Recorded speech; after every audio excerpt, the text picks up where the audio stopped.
must talk to that journalist or the poet. They must know about Darius. Nearby the church they just mentioned.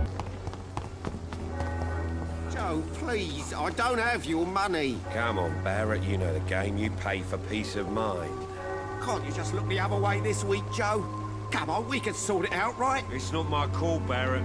You pay one way or another. Please, Joe. How long have we known each other? Perhaps we even used to be neighbours, for Christ's sake. I prefer not to give you another beating, Barrett.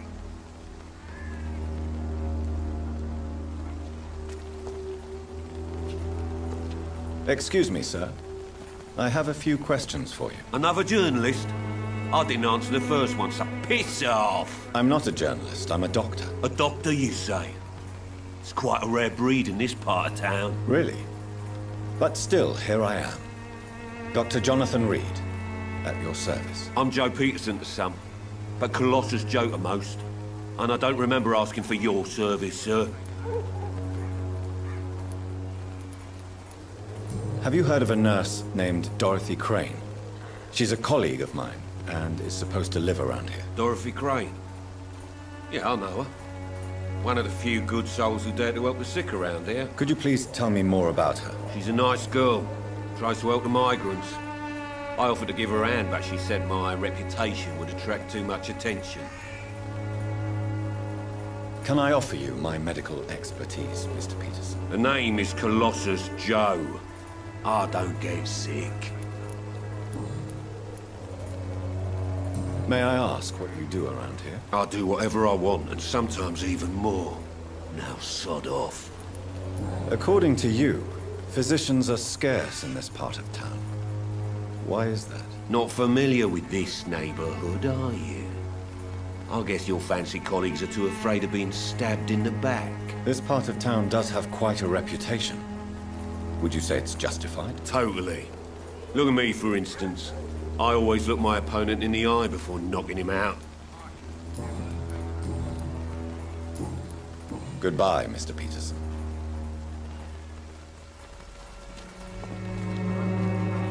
Welcome, sir. Please, take a browse of my wares. I am Dr. Reed. I would like to ask you a few questions, if you don't mind. Doctor? Interesting. I'm Barrett Lewis. Usually I don't have time to waste with talk, but at this hour of the night I can hardly refuse.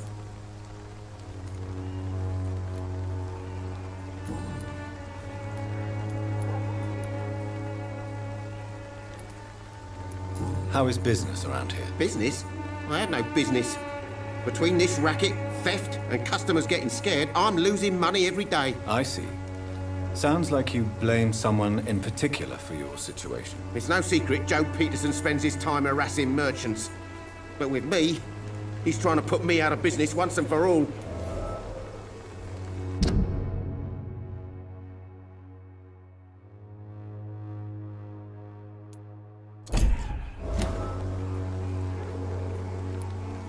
As a merchant, you see Whitechapel every day. Have you noticed anything out of the ordinary recently? What you mean besides the epidemic, the war, and all the usual crap? As long as I can remember, this part of town has been a bottomless pit, and no sign of the bottom yet. Violence is increasing in the borough. Yeah. A few nights ago, some blokes jumped me. Came out of one of the condemned workshops. Fever, madness, something like that. Where did this happen? Why did you go there? In the closed workshops nearby. I worked there as an apprentice in better days. Now I only go to find trinkets or tools. Too bad I was mugged, though. There was good money in that little box of loot I lost. Have you been hurt? No, but that's only because I ran like hell. Those men were raving lunatics, I tell you. Not even able to speak anymore, just screaming.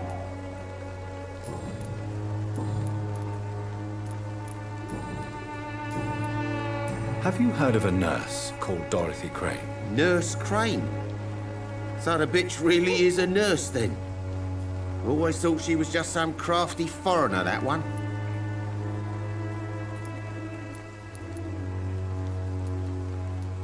So she's trying to help her fellow immigrants.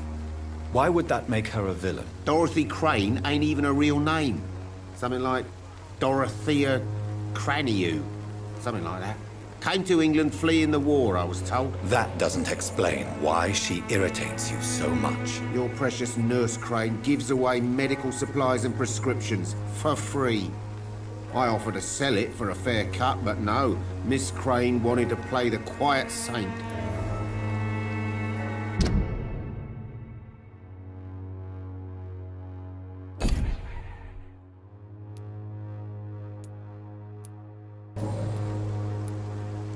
How did you become the local bully everyone is afraid of, Joe? There's no pride in roughing up poor bastards. But this is the only job I've found. And it pays well, too. A job?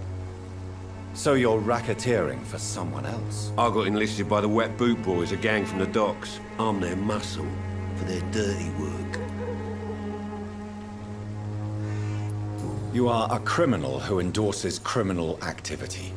The least you could do is stop hiding behind this pretense. I don't care what you think, sir. I do what I have to do for my own reasons, and that's that. I'm not sure Mr. Lewis would agree with your by all means necessary philosophy, sir. Oh, do you really think he's the poor victim here? Barrett can be as sneaky as anyone. Long ago, I even called the bastard my best friend.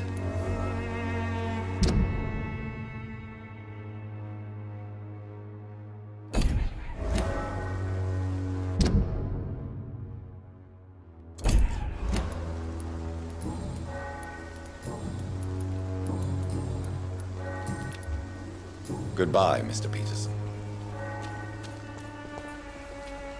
Fancy buying something, sir? You never lose your focus, do you? Joe Peterson. He's the villain here, isn't he? But you seem to know each other. I'd known Joe for years. I saw him box once or twice. He was a friend then. But these days, he's just another thug. What can you tell me about Mr. Peterson? Besides his behavior toward you, obviously. Colossus Joe was a decent boxer, good one even. But after his wife passed away, he found every excuse to stop training. Just wanted to pick fights with everyone.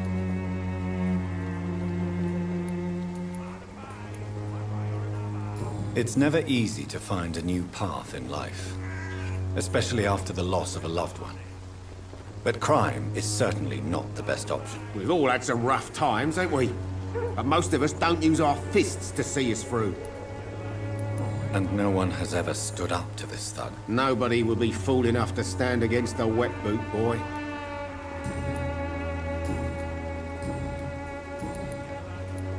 Goodbye for now, Mr. Lewis. Cheap price, good quality. Come on, take a look. Don't be afraid.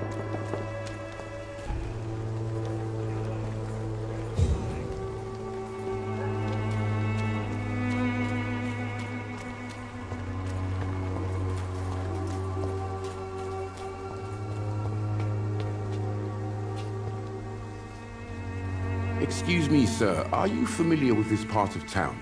Name's Clayton Darby, reporter. Sorry, I'm new to Whitechapel. But perhaps you could help me since you're a journalist. My name is Jonathan Reed. Dr. Reed, the famous surgeon. I'll gladly help if I'm able, sir. I heard you're investigating an underground medical dispensary in Whitechapel. What do you know about it? Not much, I'm afraid. They are wary of strangers, and I'm not really an acquaintance of theirs. Why do you care? I'm afraid one of the nurses from the Pembroke Hospital may be involved with unsavory activities. Ah, could it be Dorothy Crane? Without a doubt, you are a damn fine journalist, Mr. Darby. What do you know of her accomplice, a man named Darius? I don't know much about the man. He's very cautious. Never goes out. Doesn't seem to have any friends or family. He has no relatives at all? No. Except for that strange man, a poet named Richard Nithercott, who sometimes comes by. Darius would never let him in. Where can I find this Mr. Nithercott? He spends most of his time lurking around Whitechapel, talking to himself or declaring verses. These days, you can usually find him behind the church. He never goes out? No. A few days ago, he unexpectedly did. I followed him, but it was just a ruse to keep me away from his house. Really? How do you know? He went to the nearest mailbox, but just before posting his letter, he ripped it up and threw it away.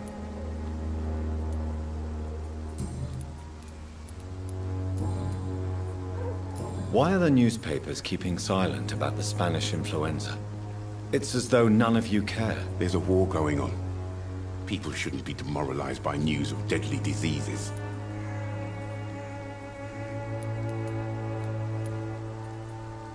It's a disgrace. People are left to die alone. No one is properly informed of the risks. These are bad times indeed. So much for the glorious British Empire. Have you any idea of the danger you face in these streets at night? I've had to run and hide more than once from frenzied mobs incensed by the fever. Do you think the flu is really responsible for this, Doctor?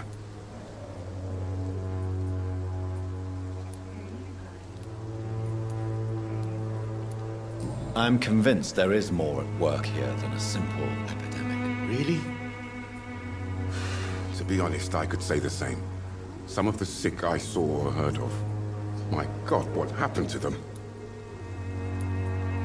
What is a journalist doing in this borough after sunset? He goes where none of his colleagues would dare to go, to inform the country.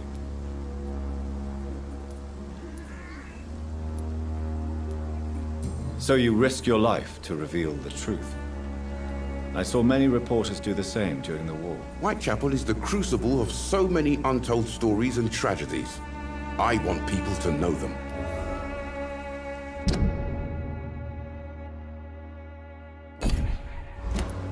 That's quite honorable of you. But is the public interested? Not at all, sir. And that's why I'm an independent journalist, hoping to sell some stories.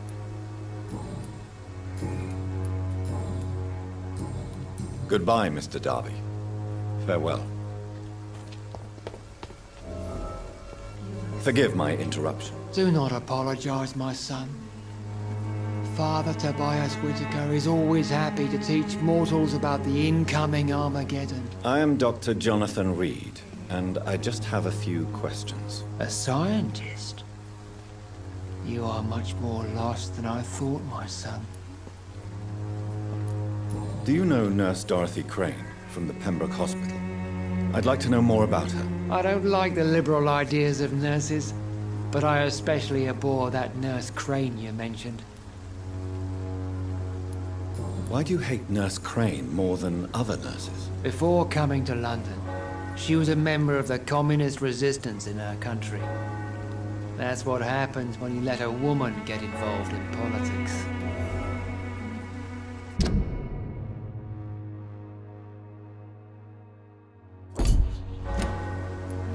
So you're not exactly a fan of Florence Nightingale's work. But nurses are essential for modern healthcare. Nuns should be the only women allowed to take care of male patients. It's obvious only they have the necessary moral fiber.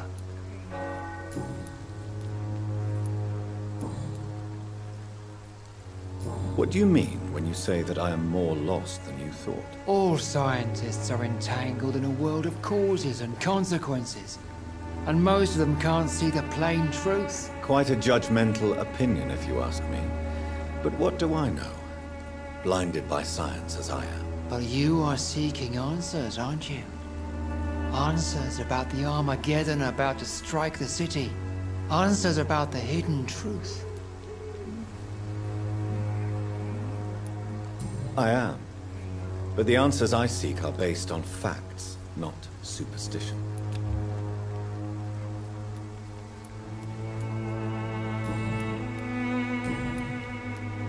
Have you any friends? Any family left in these terrible times? No. But I have a disciple I see as my son. He is so devoted. I sent him to preach the good word in the heart of this corrupted city. You sent him on some preaching crusade during the epidemic. As a true believer, Samuel will fear no evil while he walks through the valley of the shadow of death. Where did you send him? I sent Samuel to the Stonebridge Cemetery, where the pestilence and evil grows night after night. I have heard enough for tonight. Goodbye.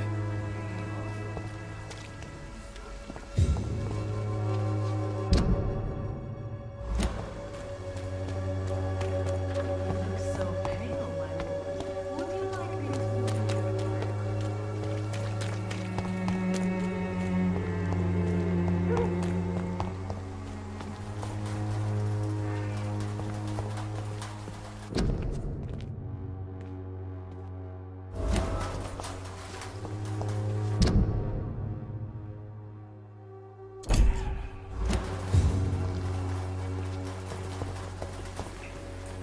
Good evening, miss. I'm Dr. Reed. I'd like to ask you a few questions. I know what you're thinking. A tall stranger who meets a girl in the street at night. It reeks of the penny dreadfuls. But I mean you no harm, truly.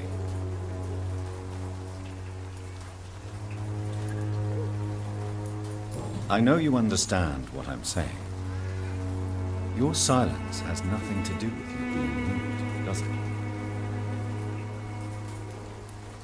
Melia, I know you work for Dorothy Crane. Please tell me about her secret dispensary. A stubborn and mute comrade. Nurse Crane and Darius Petrescu have been clever. Very well. Goodbye then.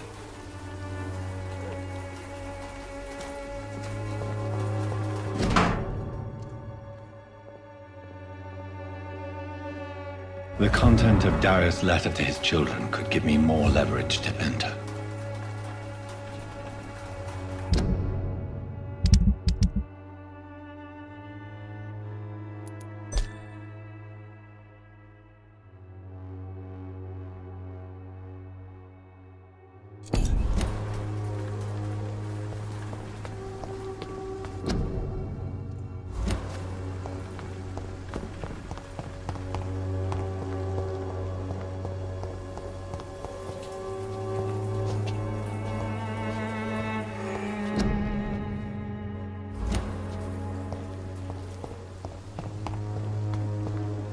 I cannot enter.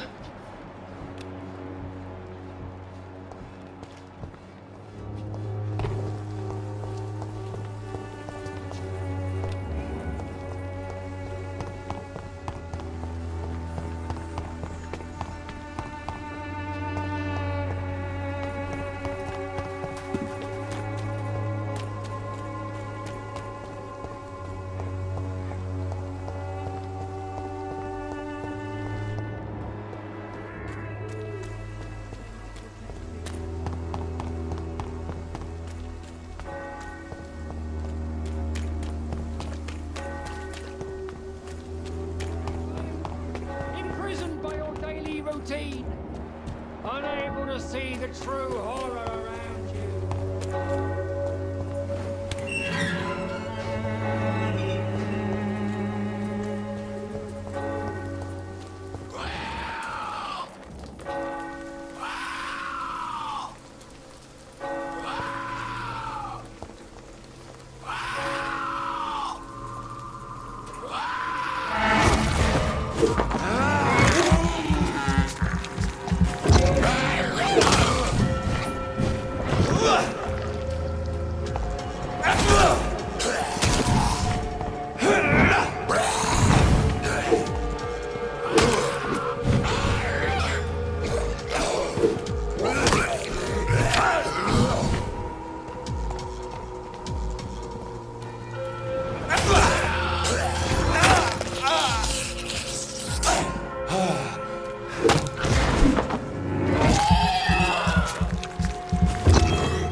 Good evening, sir. I'm Dr. Reed. I would like to ask you a few questions. Please be my guest. Although I may not be the best informant regarding this part of town, my words speak about that which the eyes cannot see. Really? Are you an artist of some kind? I'm a poet, sir. Richard Nithercott, at your service. May I ask you a few questions about the district? Extraordinary part of town, is it not? I'll be glad to help you, if I can. I'm looking for Dorothy Crane, a nurse who lives in this vicinity. Dorothy Crane. Oh, I love the name. The Crane of Whitechapel. Sounds very mysterious. But, sorry, no, never have. What can you tell me about an old man called Darius? Darius Petrescu? Yes, I know him. At first, I thought he was only a small publisher. I invited him to publish my work, but his reaction was pretty clear. Not interested in your talent? Darius is an old political activist who takes delight in printing tracts and lampoons. Those communist activities only require mediocre writing skills.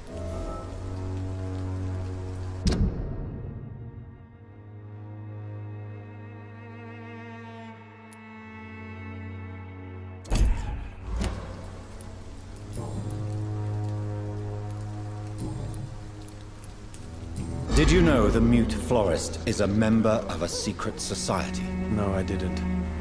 But I thank you for this information, sir. For it only enriches the mystery surrounding the precious camellia. Are you not curious? Is there not more you wish to know? That girl has not an ounce of malice in her. Whatever she may be hiding, it's certain to be for the benefit of most, if not all. I fear you are a hopeless romantic, Mr. Nithercott. Guilty as charged, Dr. Reed.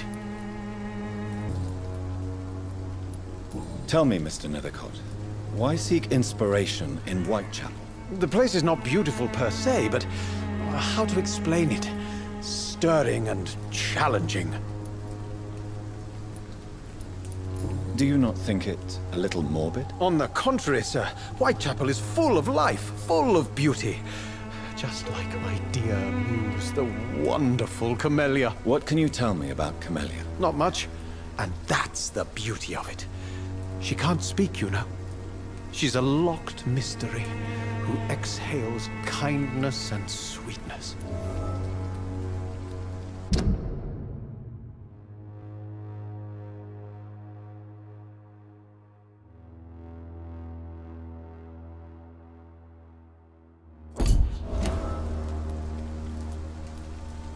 Perhaps you're just afraid to find out the truth about your muse. One day, perhaps, I'll ask her to come with me.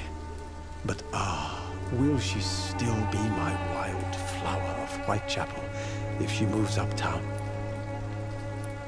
And have you ever tried to learn more about her? Where she lives? How she survives? Whom she may know? Maybe I prefer she remains an enigma. Reality can be so dull, don't you think?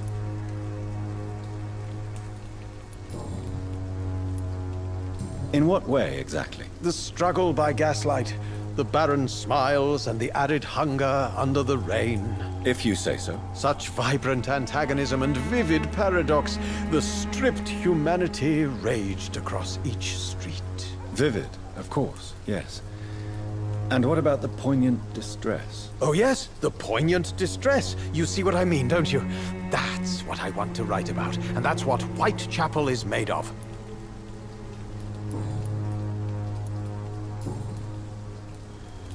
I'll leave you alone, sir. Darius is a bit less of a mystery now. It should not be that difficult to incite him to let me in.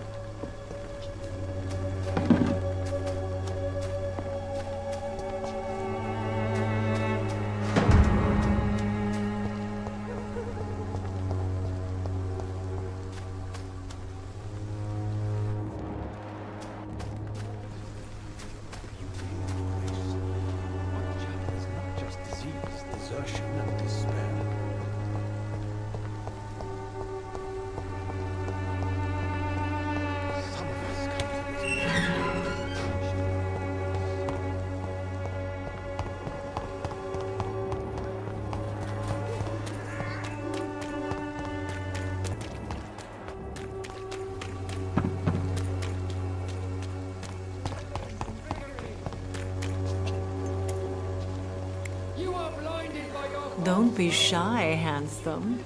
What can Christina do for you? I'm not looking for what you're selling. But I'd like to ask you a few questions, if I may. I'm a doctor. Dr. Reed. All right then, but be quick, though I usually get paid when I open my mouth. Do you know Nurse Dorothy Crane from the Pembroke Hospital?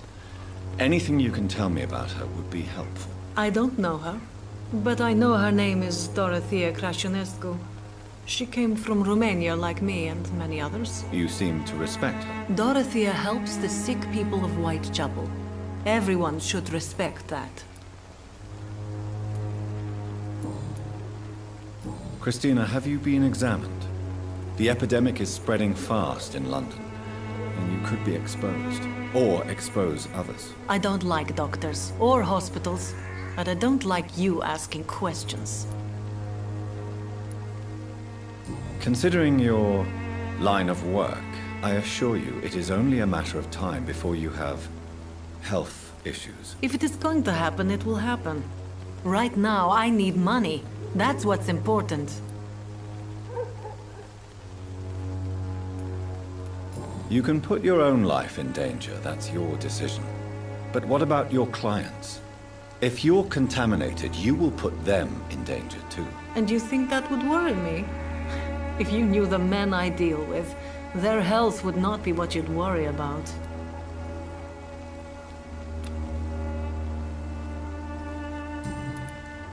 Clayton Darby claims he will expose the crisis in Whitechapel to all of London.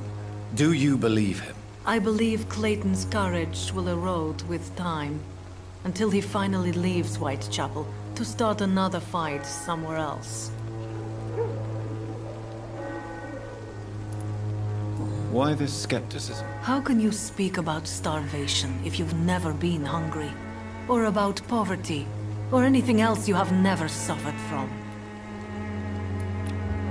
Are you talking from experience? I've seen your type come here to get a good fuck in a cheap room or a dark alley before going back to their fancy houses in the West End.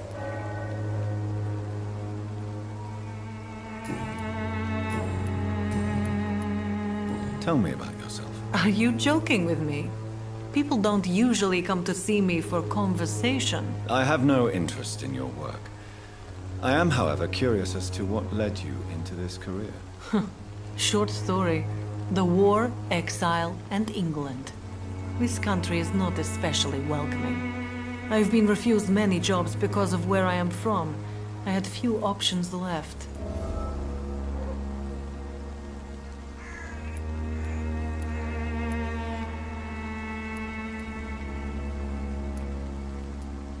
I'm sure you could have found another job, perhaps less lucrative.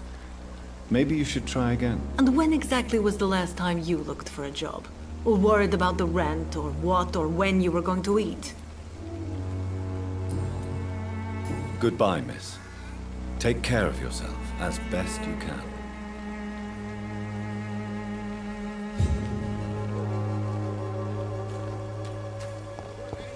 Come on, take a look. Don't be afraid. Cheap price, good quality. Come on, take a look. Don't be afraid.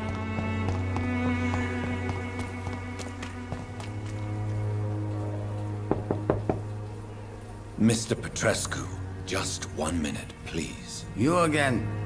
Go away. Sir, wait. Stop this nonsense. I know Nurse Crane is here. Shall we speak man to man, you and I? All right. Speak up. Don't you see we're on the same side? We fight to help the poor, sick, and abandoned. I'm nothing like you, Mr. Doctor. Yes, you are. You too believe in providing medical care without charge. You know what we have to sacrifice to make the world a better place. I have to admit your words have conviction. All right, I'll let you see, Dorothea. Don't make me regret this, though.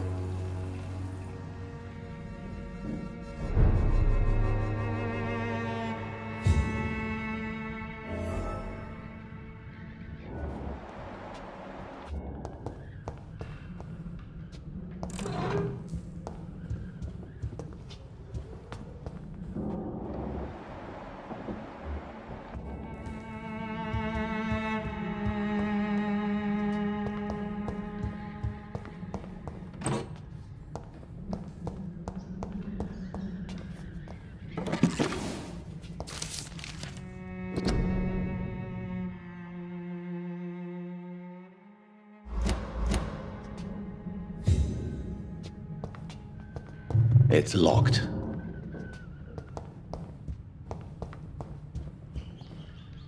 If you want to talk to Dorothea, you must go across the courtyard and take the stairs. We've not been formally introduced. May I ask your name and occupation, sir? I am Darius Petrescu. I'm here to keep snitches and spies away from Dorothea. And I also run this little print shop. So Dorothy's real name is not Crane? Like myself and many people in this area, Dorothea is from occupied Romania. That's all you need to know. She seems important to the community. More than you can imagine. The West End does not want to hear of Whitechapel's misery. Dorothea is one of the few doing something about it. Tell me everything you know about Camellia, the mute florist. I do not believe in the afterlife, Doctor, but I'm almost convinced Camellia is an angel. She volunteered to give out our medical leaflets. Are you not worried for her safety? She is as brave as she is tough, and clever, too. If only I had met her when I was younger. Are you in love with Camellia, Mr. Petrescu? Don't be stupid. If I had met her when I was younger, we could have won our revolution. Who is she, really?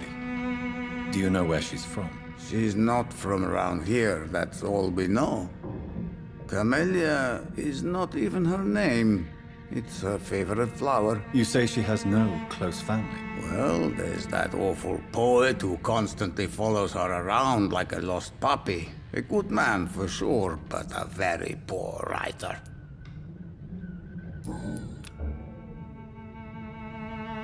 Do you need some help, Mr. Petrescu? I am very tired, but that is all.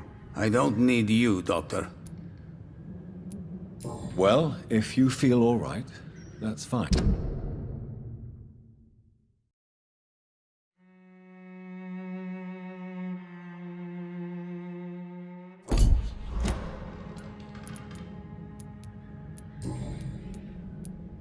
I know you fought for your country when it was occupied, Darius.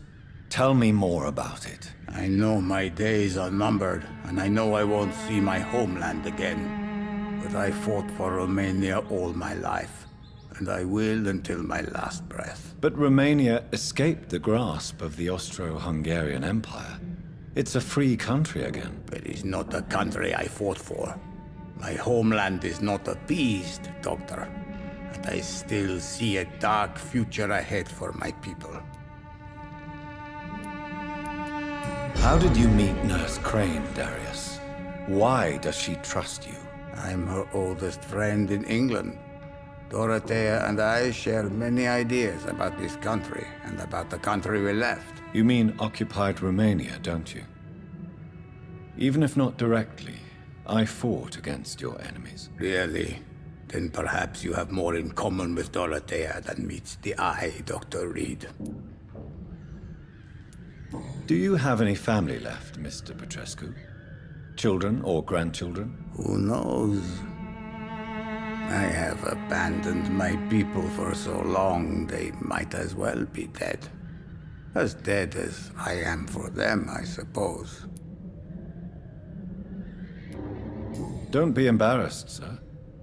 If you must know, my own father disappeared many years ago, and I forgave him. It's quite awkward to talk about our families like this, but thank you, Dr. Reed.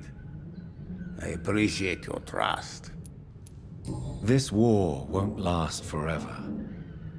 Did you ever think of returning to your country now it's free? No. I have taught strength and determination to my sons and daughters. I'm an old, dying man who only has memories of better times to cherish.